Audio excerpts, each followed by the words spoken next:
Bien, empecemos por Elena. Me dijo que usted conoce el futuro. Mi marido me dejó por una simple razón. Os presento al exmarido de Elena, Alfie Sheppridge. He conocido a una mujer. Estoy muy enamorado y voy a casarme. ¡Es una actriz! Yo era la hija del jefe, pero de otra galaxia. Se ha convertido en la carga oficial de su única hija, Sally.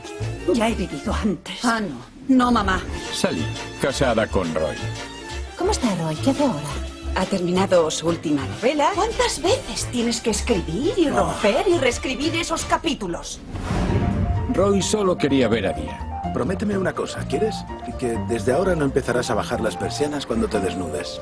Veo un guapo desconocido. Tiene una librería de ocultismo. Su mujer murió hace poco. Me ha dejado por otra mujer. No. Una difunta. Bueno, Estoy colgadísima de mi jefe. ¿Trabajas en una gran galería de arte? Te gustaba mucho Donizetti. Podríamos ir juntos. Estoy hecha un lío. Si voy a casarme, ¿por qué respondo al coqueteo? dice que existe en la Inglaterra isabelina.